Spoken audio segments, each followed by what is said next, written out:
If you're just doing this to make money and you're willing to squeeze people and squeeze money out of the housing industry like this, at the end of the day, it's the average folks that get hurt. This is Las Vegas Real Estate Now with local real estate expert Harvey Blankfeld.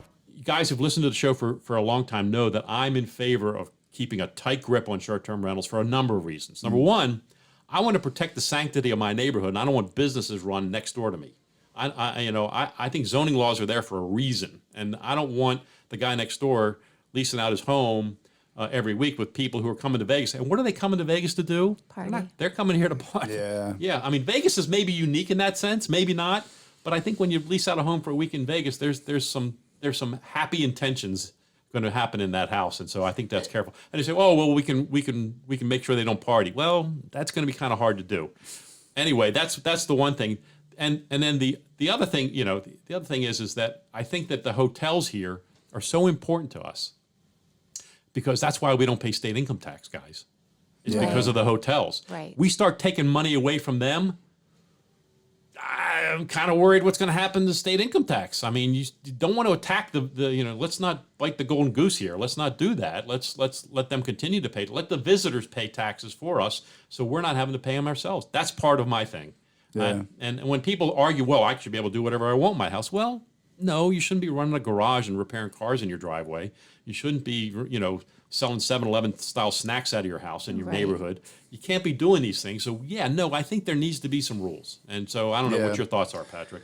Yeah, I feel like there's been a societal shift when it comes to things like Airbnb and all that. Like when Airbnb came out, everybody was, not going to a hotel. Woo-hoo! Let's stay in an Airbnb. Yeah. And then you stayed in one where the owner had lists on everything. Don't touch this. Don't move that. Right. And then you got a nasty letter from them because you left a stain somewhere. And And also, I think the economy that it created, I do think that it kind of bit into an established industry a lot. Right. So whenever my wife and I travel, we stay in hotels now because it's a lot easier. Yeah. You don't have to deal with the hassle of like where's the key, all that type of stuff. But I do think this idea of buying a home simply for the idea of turning it into a short-term rental.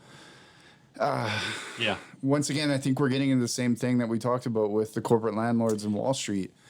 If you're just doing this to make money and you're willing to squeeze people and squeeze money out of the housing industry like this, at the end of the day, it's the average folks that get hurt, right? Because if there's a line of short-term rentals on a block, and you're trying to live on that block too, it could depreciate your home value, right? Absolutely. Yeah. I mean, high rental communities depreciate your home value. Indeed. Yeah. I mean, a number of rentals is FHA has a rule about the number of rentals in a community in terms of whether they're willing to loan you or not. So that's one element of it. And short-term rentals, look, they do. I believe they do. Now, I think Vegas is unique in the sense that we are a city where people come here for a very specific reason most of the time. Not all the time, but most of the time they're coming here because they want to cut loose. They want it's an adult playground. They want to have a fun time.